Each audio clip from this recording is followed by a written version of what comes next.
الو نجي نبدا.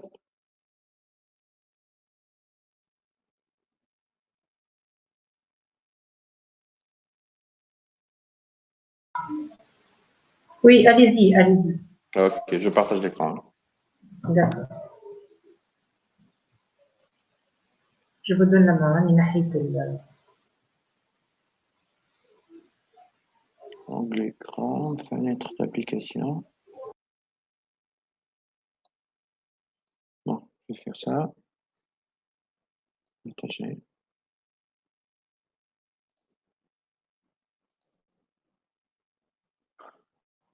Excusez-moi, dites-moi.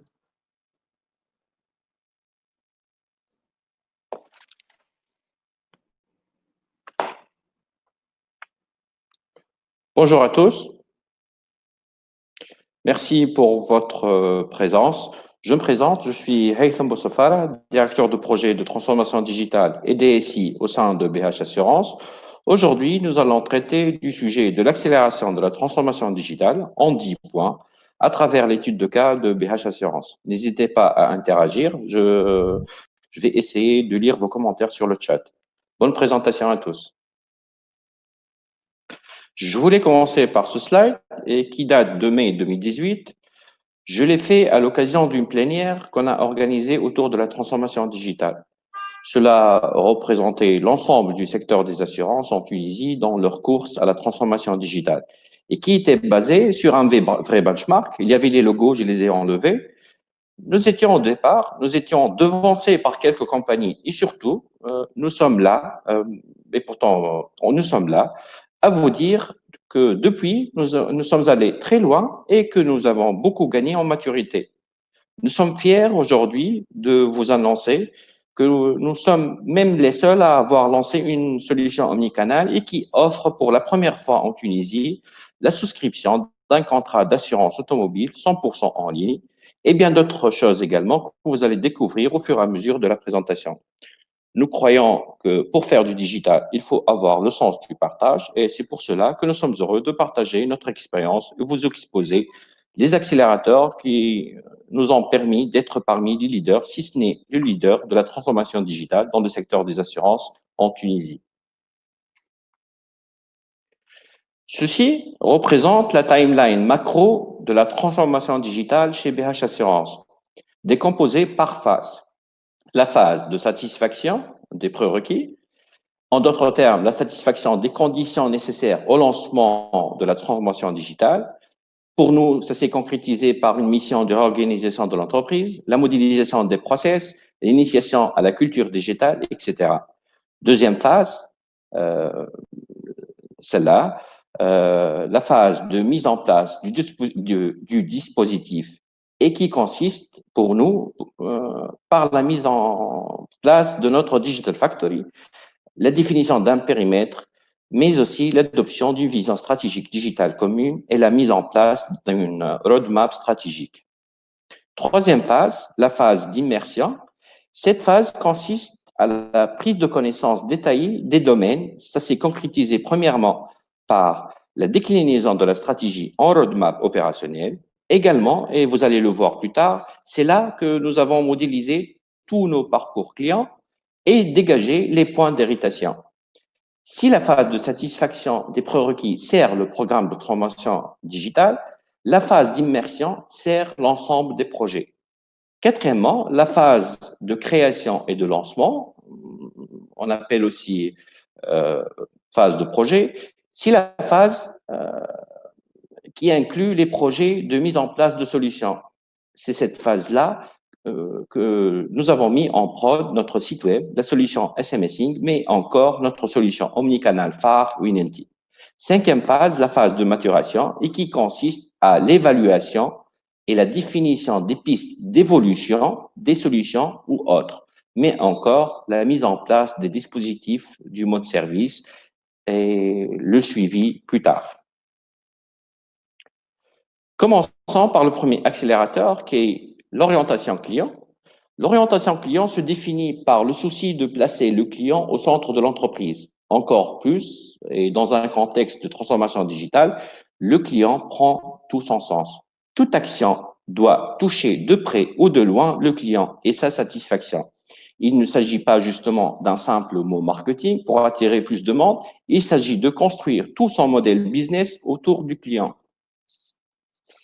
Chez nous, cette orientation s'est concrétisée à plusieurs niveaux. Tout d'abord, et dès la phase de satisfaction des prérequis, par la mise en place d'une vision stratégique orientée client au niveau de l'entreprise et qui a été traduite par la transformation de la vision contrat en vision client.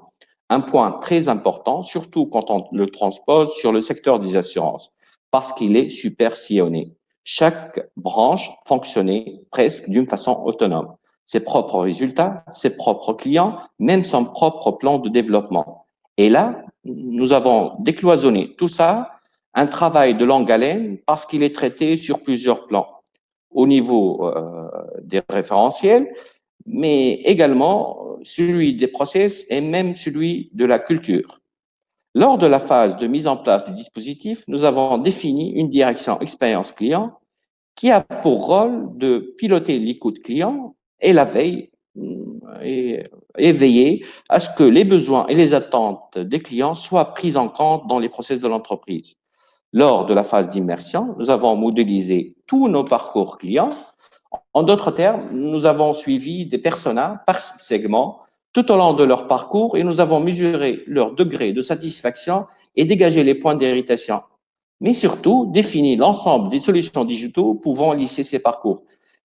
C'est ainsi qu'en phase de création et de développement, nous avons déjà réalisé plusieurs projets, notamment celui de notre nouveau site web et qui est user-friendly et qui permet même de faire des simulations de tarifs instantanément, mais aussi la mise en place de notre solution de SMSing qui est intégrée à notre SI métier. Mais surtout, et c'est notre produit phare, notre solution omnicanal Wininty, qui est née en plein confinement le 31 mars 2020. Wininty, en deux mots, c'est une agence virtuelle et qui a permis, et pour la première fois en Tunisie, de faire la souscription d'un contrat d'assurance automobile, mais aussi pour les habitations 100% en ligne, avec une livraison gratuite à domicile. Wininty permet aussi à nos clients de gérer tout leur portefeuille d'assurance, les consultations de contrats, les paiements d'échéance, les réclamations et même les déclarations et les suivis de sinistres. Elle est dotée également d'un espace santé très développé à travers lequel nos adhérents peuvent suivre l'avancement des règlements, faire des réclamations, bien sûr, ou même ajouter un enfant à charge. La liste est longue et je vous invite à l'essayer. Enfin, et en dernière phase d'analyse et d'évaluation, la phase de maturation, nous veillons à prendre en compte les retours clients comme axe d'amélioration de nos produits. Nous avons déjà intégré plusieurs fonctionnalités qui étaient recommandées par nos clients. Venons au deuxième accélérateur qui est l'obligation d'avoir une vision claire, forte et partagée soutenant la stratégie digitale. Définir la vision digitale constitue le point de départ, c'est une étape fondatrice clé qui a vocation à soutenir et orienter l'ensemble de la transformation digitale. Une vision claire est d'abord une vision que l'on a pris le temps de bien formuler. Cela permet de garder les priorités business à l'esprit et trancher les décisions plus facilement. Une vision forte doit susciter une émotion et laisser une empreinte mentale. Cela permet de fédérer les énergies. C'est un moyen d'assurer la cohésion des équipes et les motiver. Une vision partagée est immédiatement compréhensible par l'ensemble des collaborateurs. Cela assure la cohérence de la communication interne et externe. Inversement, ne pas prendre le temps de formaliser une vision revient à bâtir une stratégie sur du sable. C'est prendre le risque de se retrouver avec un plan de transformation digitale sans orientation. À BH Assurance, nous avons opté à co-construire notre vision stratégique digitale. L'élaboration de la vision stratégique a tenu compte des retours des collaborateurs dégagés dans la première phase. Une entreprise, c'est avant tout des salariés, une force vive. Et si on ne mobilise pas ces forces vives, si on ne prend pas le temps de les impliquer, de leur expliquer, ils ne suivront jamais la transformation. C'est pour cela qu'il faut non seulement les impliquer à l'élaboration de la vision, mais aussi leur partager, leur expliquer la vision élaborée. Chose qu'on a faite en phase 3. Reste bien sûr à s'assurer de garder toujours le cap et de faire évoluer au fur et à mesure du temps.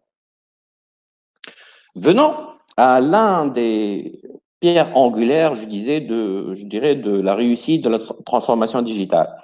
L'organisation, et à travers ces trois niveaux, l'organisation de l'entreprise, l'organisation de la transformation digitale et l'organisation des projets, peut aussi bien être un accélérateur clé, mais aussi un frein ou une raison d'échec. Prenez le temps de bien la penser, de bien prendre en compte vos forces et faiblesses et n'hésitez pas à la rectifier fréquemment. Chez BH Assurance, et avant même d'entamer le programme de transformation digitale, nous avons réalisé en 2015 une mission de réorganisation totale de l'entreprise, avec surtout un aplatissement des niveaux hiérarchiques. On est passé de 13 niveaux à 5, ce qui a assuré de meilleurs délais de prise de décision. Mais encore, nous avons modélisé tous les process de l'entreprise, ce qui représente une vraie mine d'or pour nous. Passons à l'organisation de la transformation. Faisons un zoom sur les différents types d'organisation de la transformation digitale existantes à ce jour. Avec une précision très importante, il n'y en a pas de bonnes ou de mauvaises, cela dépend vraiment des forces et des faiblesses de chaque entreprise, mais encore de la maturité du programme et des choix stratégiques. Commençons par le premier, la direction de la transformation digitale. Comme vous le voyez en haut à gauche, il s'agit d'un pôle qui regroupe toutes les activités de la transformation digitale, la DSI, l'organisation, la com, etc. Elle est responsable de la stratégie du budget, de la stratégie et du budget, mais encore de l'exécution. Bien que les risques et les coûts sont bien maîtrisés, l'inconvénient majeur de cette organisation, c'est qu'elle a plus de difficultés à faire adhérer les autres business units.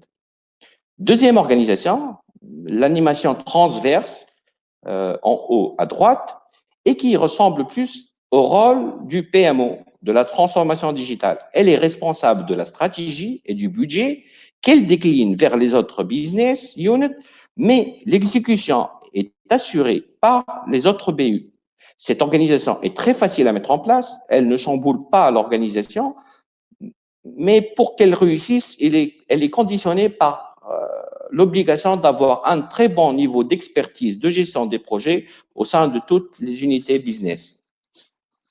Troisième organisation, l'incubateur interne, en bas à gauche, et qui fonctionne presque d'une façon indépendante, bien qu'elle ait la meilleure solution pour innover, elle risque de ne pas répondre aux besoins réels des unités. Quatrième organisation, et c'est le modèle que nous avons choisi, nous sommes déjà à notre quatrième itération de ce modèle et qui consiste à créer une structure matricielle pluridisciplinaire et qui fonctionne en mode projet. Les projets jouissent d'une autonomie très importante, c'est ce qui les rend très efficaces. Le problème de ce modèle, là, qu'il nécessite une maturité agile, très développée, et que les risques et les budgets sont moins maîtrisés puisqu'elles sont diluées dans toute la structure. Passons à l'organisation des projets. Nous nous sommes référés au PMBOK de PMI. L'équipe projet est constituée d'un chef de projet, mais nous avons, pour choisir notre chef de projet, il est de métier. C'est vrai que le démarrage il est plus difficile, mais à la fin, nous avons énormément gagné. Pour les équipes projet, nous faisons appel à des représentants des métiers impliqués. Avec une précision très importante, nous n'avons jusque-là aucune ressource dédiée, y compris moi, je suis également DSI, et ce sont deux casquettes séparées. En phase de création et de lancement, nous faisons les mesures des KPI et de performance. C'est ainsi qu'en phase de maturation, nous opérons aux rectifications nécessaires. Passons au quatrième accélérateur que j'affectionne particulièrement, l'agilité.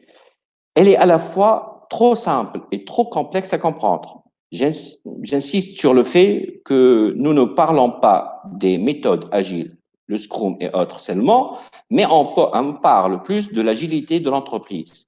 Techniquement, l'agilité, c'est la capacité de mouvement d'une entité, pays, entreprise, équipe, projet, dans un environnement changeant. Plus concrètement, l'agilité, c'est la capacité de jongler en groupe tout en mouvement, en évitant les embûches et en saisissant les opportunités. C'est un peu compliqué, je sais. C'est pour cela que je vais vous faire passer une vidéo qui a été créée par Agiloa et Grenoble École de Management qui explique tout simplement ce que c'est l'agilité.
L'agilité n'est pas une norme à respecter.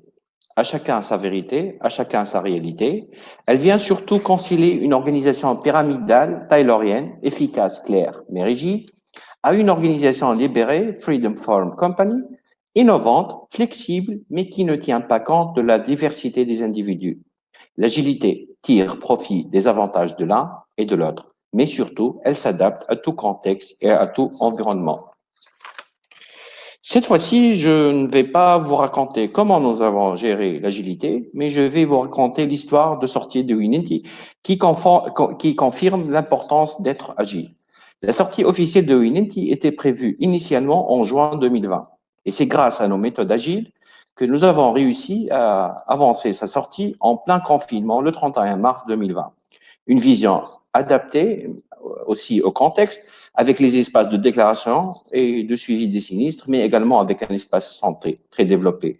Et ça a payé en termes de satisfaction client. Je vous invite à aller voir les témoignages clients sur notre page Facebook à cette époque-là. Nous avons prévu initialement de faire de la souscription en ligne et de l'assistance en voyage. Imaginez mettre en ligne cette fonctionnalité-là, sachant que les aéroports étaient fermés. C'est ça l'agilité. L'effort prévu à cette fonctionnalité ont été investis dans des features plus adaptés au contexte. Passons au cinquième accélérateur. Moi, je l'appellerai l'indispensable. Je parle de l'amélioration continue. Il s'agit d'évaluer toute chose continuellement dans une optique d'amélioration continue. L'organisation, les méthodes, les projets, les individus et les produits, tout.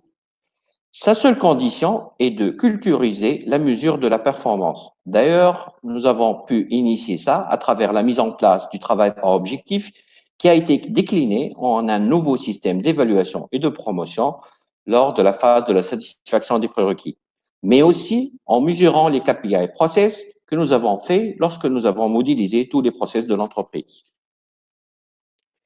Ceci représente le socle de l'amélioration continue, le PDCA, Plan, Do, Check, Act.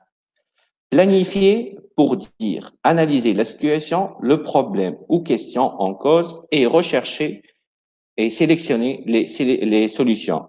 Accomplir, phase où l'on met en œuvre la solution retenue. Vérifier, phase d'évaluation des résultats par différentes mesures. Réagir pour dire, identifier les points d'amélioration de la solution en place. La cale sur la photo est là pour dire qu'il n'y a pas de retour possible en arrière. Elle est consolidée par ce qui a été bon dans l'itération. Nous accompagnons ça par des compositions fines des itérations pour favoriser l'apprentissage et minimiser l'impact de l'échec. Le droit à l'erreur prend tout son sens là parce qu'il est source d'apprentissage et, comme on dit, l'échec est un meilleur professeur que le succès. Je commence à sentir que vous vous ennuyez un peu, passant à un aspect plus attrayant, la culture digitale, et qui est un vrai mindset. Je vais vous raconter deux histoires. Je ne sais pas si vous allez pouvoir interagir, mais bon, commençons. Sinon, écrivez sur le chat. Excusez-moi. Première histoire, l'histoire des frères Wright. Certainement, vous les connaissez tous. C'est eux qui ont inventé l'avion. Ce sont deux Américains qui possédaient initialement un atelier de bicyclette. Et pourtant, c'est eux qui ont réussi à réaliser le premier vol de l'histoire. Ils ont pu réaliser en 1899 un planeur biplane modèle réduit. En 1900, ils réalisent alors un planeur de 5,30 mètres. En 1902, le planeur est amélioré pour mieux planer et atteint une envergure de 9 mètres. En décembre 1903, un autre pas est franchi avec la conception d'un moteur d'hélice. À cette époque-là, pourtant, toutes les grandes puissances du monde faisaient la course pour réussir à voler. Dans l'armée américaine, qui avait à sa tête un ingénieur gendre d'un richissime homme d'affaires très influent, pourtant, et avec tous les moyens humains et financiers, il n'a même pas lancé son premier vol de test. Quel est, selon vous, l'accélérateur qui a permis aux frères Wright de devancer tout le monde? Ce n'est ni le génie des frères, ni le hasard.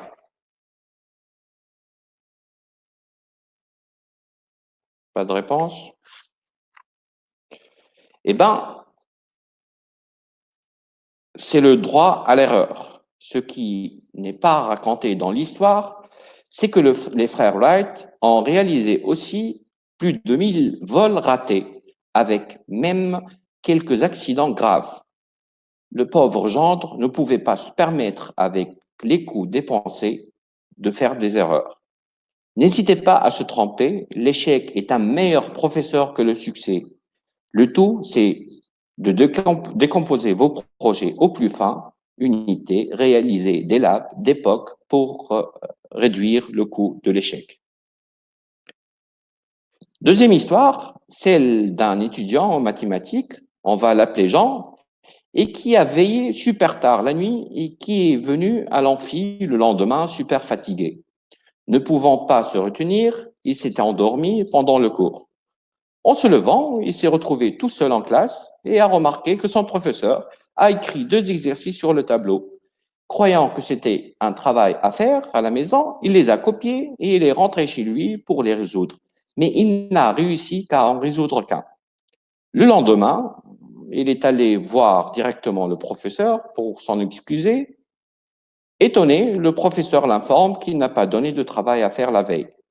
Jean lui a montré le devoir qu'il a réalisé et c'est là que le professeur sursauta en disant: ce que tu as là est la solution d'un théorème non résolu depuis plus de 100 ans. Hier, j'ai écrit sur le tableau 2 exemples de théorèmes non résolus à ce jour. C'est une vraie histoire. Je vais vous demander là quel est l'accélérateur qui a permis à Jean de résoudre le truc en une nuit pendant que d'autres prennent plus de 100 ans pour y arriver, puisque d'autres y arriveront un jour. Et non, ce n'est pas un génie, c'est autre chose.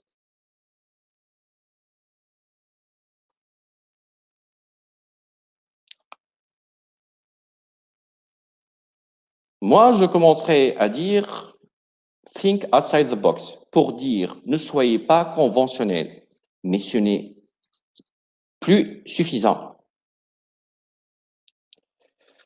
Don't think outside the box. Think like there is no box. Soyez libre de penser ce que vous voulez. Ne regardez même pas si c'est conventionnel ou pas. Quand on a commencé la transformation digitale, nous n'étions pas les premiers à l'avoir fait. Pourtant, on est là maintenant à vous dire qu'on est les seuls à avoir digitalisé la souscription en ligne automobile et qu'on génère pas mal de chiffres d'affaires là-dessus.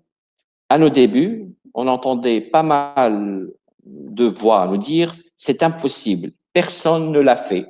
Est-ce que vous croyez que vous êtes meilleur que les autres? Même si vous arrivez à faire ça, et nous en doutons, personne ne sera intéressé d'utiliser le digital. Pourtant, on est là à vous dire que nous avons réussi et que nous avons encore du chemin à faire. Jean, le mathématicien, s'il était informé que c'était qu'un théorème non résolu pendant plus de 100 ans, n'aurait même pas essayé. Croyez en vous et n'essayez pas de se comparer aux autres. Chacun a son histoire. Venons au 6e point, la communication interne. Il est clair que la communication interne est très importante dans la sensibilisation des collaborateurs, mais aussi un vrai accélérateur de la transformation. Au fait, la transformation digitale tourne autour de l'humain, client en premier lieu, mais ça va de soi, mais aussi autour des employés, qui sont la force vive de l'entreprise. Et si on ne les mobilise pas, si on ne prend pas le temps de les expliquer, de les impliquer, de tout leur expliquer, ils ne suivront jamais la transformation. Il est vrai aussi que la transformation digitale génère de la peur chez certains. La peur de perdre son emploi, la peur de perdre l'autorité, la peur de perdre sa zone de confort et d'aller vers un monde inconnu. Peu importe la raison de la peur, il faut prouver aux employés que le changement ne peut être que bénéfique. Il faudrait les embarquer et les motiver. À BH Assurance, comme je vous l'ai dit tout à l'heure, nous avons opté pour un management participatif où la voix des collaborateurs est prise en compte. À BH Assurance, nous avons fait de la com sur 3 niveaux. Le premier, l'événementiel. D'ailleurs, et même avant le lancement officiel du projet, nous avons commencé par animer une plénière autour de la transformation digitale que nous tenons maintenant d'une façon périodique, avant la pandémie bien sûr, pour partager l'avancement des projets. Nous avons même organisé le premier team building de l'histoire de BH Assurance autour de la transformation digitale, en utilisant des casques VR et en faisant gagner des Google Home, mais aussi à travers un tableau géant qui a été créé par tout le monde dans le thème de la transformation digitale. Deuxième niveau, la proximité. Nous avons créé des ambassadeurs qui ont pour rôle d'expliquer, d'accompagner et de répondre aux questions des employés. Dernier niveau, je l'appellerai ça la communication 2.0, qui s'est concrétisé par la mise en place des outils collaboratifs, les Teams et autres, mais surtout, et je vais zoomer là-dessus, notre RSE, notre réseau social d'entreprise, et qui nous a permis de fédérer les salariés renforcer la cohésion et créer un sentiment d'appartenance, gommer la verticalité et tendre vers un management plus participatif et stimuler l'intelligence collective via le partage de connaissances. Je vais finir cette partie-là par la communication interne est l'un des principaux leviers d'accélération de la transformation digitale. Le changement ne se décrète pas, il s'accompagne, il se communique. Venons au septième point, il est très important de prendre connaissance de son contexte. Chacun a sa vérité, chacun a son histoire, et ceci est la nôtre. Je vais vous présenter 4 freins et 4 atouts par rapport à notre contexte assurantiel en Tunisie. Commençons par le premier frein qui concerne le cycle inversé de vente. Je vous explique, en temps normal, quand vous achetez un truc, vous le payez et vous rentrez avec. En assurance, vous payez dans l'espoir d'être indemnisé en cas de besoin. Deuxième truc concerne la complexité de nos produits. Ils se font rares ceux qui arrivent à comprendre l'ensemble des garanties et de leur couverture. Troisième point concerne la rareté des points de contact avec le client qui se limite à la souscription, le renouvellement et lors de la survenance d'un sinistre. Dernier point se rapporte aux freins culturels et juridiques. D'ailleurs, il suffit de voir le taux de pénétration au PIB qui est de seulement 2,2% pour tout comprendre. La majorité des Tunisiens ne font appel à l'assurance qu'en cas d'obligation. Venons aux atouts, parce qu'il y en a aussi. Le premier point, et je ne le dis pas parce que je fais partie du métier, le métier de l'assurance est un métier noble. L'assurance intervient dans les moments difficiles pour ses clients, que ce soit pour un accident, un incendie, une maladie ou un décès ou autre pépin de la vie. Le deuxième point concerne le nouveau code des assurances qui va apparaître très bientôt et qui va être un vrai accélérateur puisqu'il inclut les notions du support durable et de la signature électronique. Le troisième point concerne la prise de conscience du secteur des assurances de l'importance de la digitalisation des échanges intercompagnies et avec les institutions de tutelle. D'ailleurs, le projet de la centrale des risques est déjà en exploitation depuis presque 2 ans déjà. Dernier point, je vais commencer par vous poser une question. Quel est le sentiment naturel, selon vous, qui provoque l'acquisition d'un contrat d'assurance en général?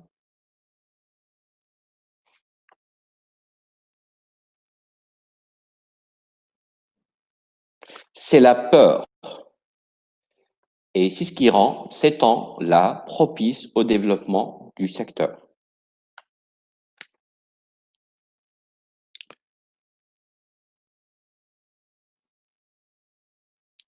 Venons au huitième point.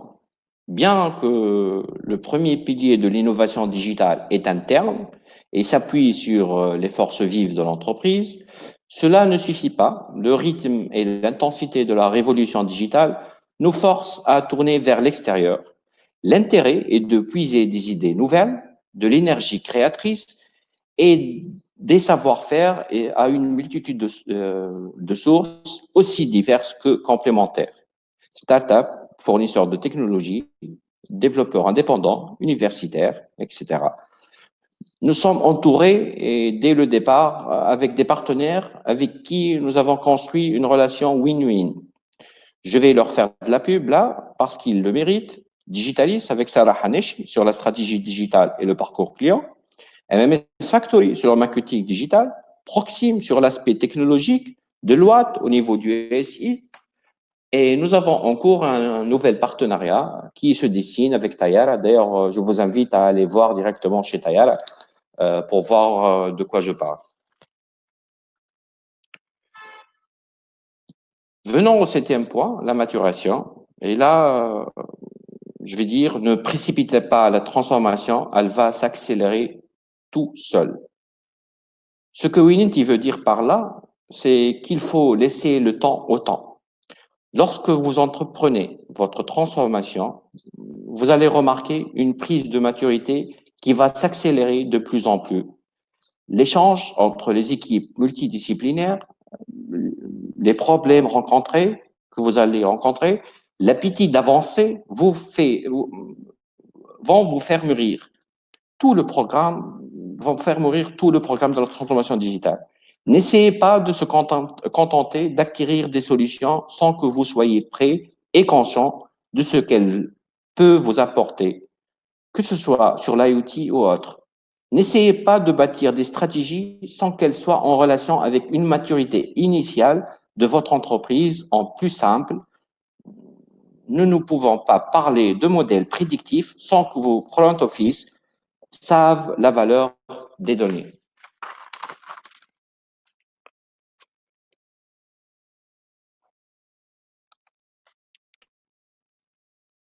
Qui sommes-nous?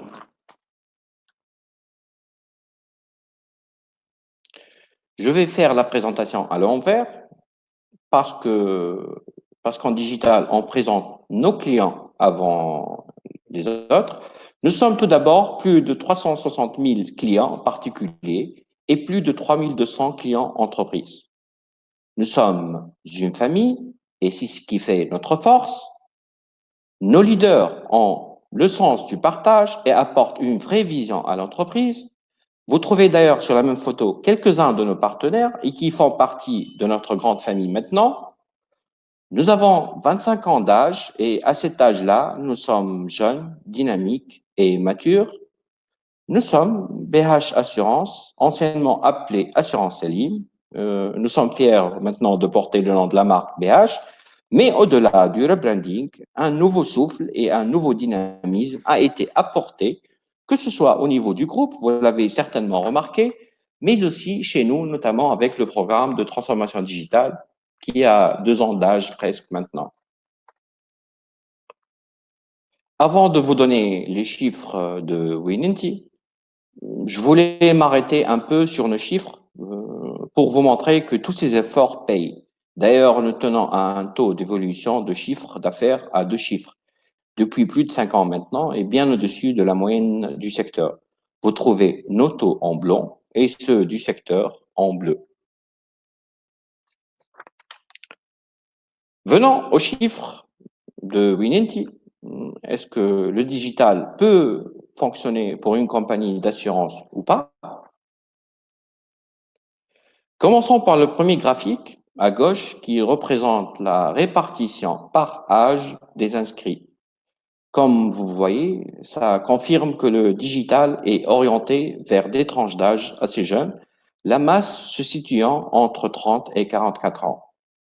Le deuxième graphique à droite représente la répartition des âges de ceux qui ont réalisé leur opération 100% en ligne sans faire appel au réseau physique, les phygitos, je les appellerai. Et là, on trouve que la répartition est assez équilibrée. Je vous laisse le soin de tirer vos conclusions. Troisième graphique qui représente le pourcentage de conversion par mois. En d'autres termes, le pourcentage du chiffre d'affaires des nouvelles souscriptions de Wininty par rapport au total des chiffres d'affaires des nouvelles souscriptions. Mars et avril avec 0%, qui était lié surtout à la prolongation des échéances gratuites qu'on a faites. Ça a commencé en mai avec 2%, juin 4%, juillet 18, ça commence à bouger, août 29, septembre 44 et en scoop, nous sommes ce mois-ci à 51%. Nous avons dépassé même l'activité physique.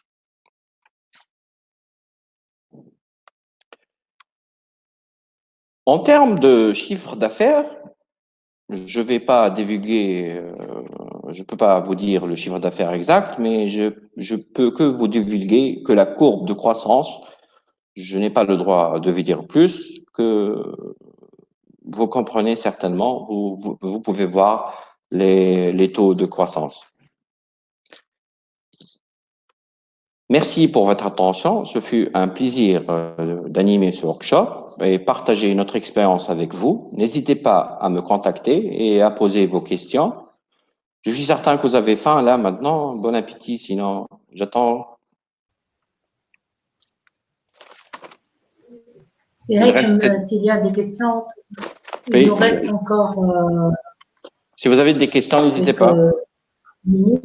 N'hésitez pas à poser vos questions.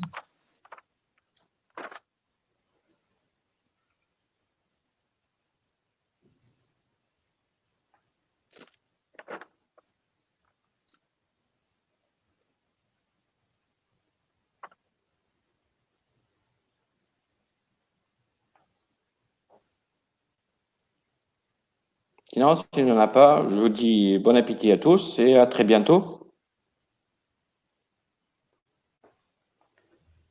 Merci, Siaïtem. Juste, on a deux remarques par rapport à la présentation, très intéressante d'ailleurs. Donc, Merci beaucoup. on a Marwa qui a dit le premier pas à faire est de prendre conscience du chemin à parcourir. La transformation est d'une course sans fin, mais pas sans défi. Pardon, je ne vous écoute pas très bien. Vous pouvez répéter? Donc, Marwa a partagé un avis, c'est le premier pas à faire est de prendre conscience du chemin à parcourir. La transformation est une course sans fin. Exactement. Nous savons comment, quand la transformation commence, mais elle ne finira jamais. Exactement. D'ailleurs, on parle de programme qui comprend plusieurs projets. Les projets, eux, se terminent, mais le programme, il va jamais en finir. Certainement avec l'évolution et le changement dans le monde, que ce soit en termes de technologie, en termes de comportement, il y a plusieurs facteurs qui les posent. Mais oui, c'est vrai. C'est pour cela que je vous dis en agilité, on ne peut pas définir réellement des besoins spécifiques. On fait que tracer des visions, des chemins, des objectifs, et à fur et à mesure du temps, on les adapte au contexte, au changement, etc. Parfait. On a juste une question de la part de Aïcha Mejri. Bravo pour la richesse. Je voulais savoir quelle était la résistance terrain et comment vous avez pallié à cela. Comme je vous l'ai dit, la transformation digitale génère de la peur aussi. Et il n'y a pas de secret, il faudrait certainement communiquer, il faudrait certainement euh, convaincre les gens que c'est plutôt bénéfique. C'est réellement, comme on dit, il n'y a pas réellement de suppression d'emplois. Les emplois changent, il y a plus d'intérêt à faire des travaux intellectuels, plus des travaux physiques. Le digital n'est là que pour soutenir cette transformation sur tous les plans. D'ailleurs, même avec nos agents généraux, il y avait de la peur au premier abord par rapport à notre solution omnicanal, mais on parle d'omnicanal, réellement on parle du digital en assurance, c'est-à-dire une expérience client qui est vécue, que ce soit sur le niveau physique ou digital, ça n'a pas réellement impacté leur activité commerciale, bien au-delà, ça leur a poussé à faire plus. Super, super. On n'a pas d'autres questions a priori. Donc, merci Siaïtem pour la présentation. Merci à vous et à très bientôt. Merci. J'invite aussi les participants à visiter le stand sponsor BH Assurance pour s'il y a d'autres questions. Vous êtes le bienvenu, sinon vous pouvez me contacter directement. Ok, parfait. Merci beaucoup. Merci beaucoup, merci à vous.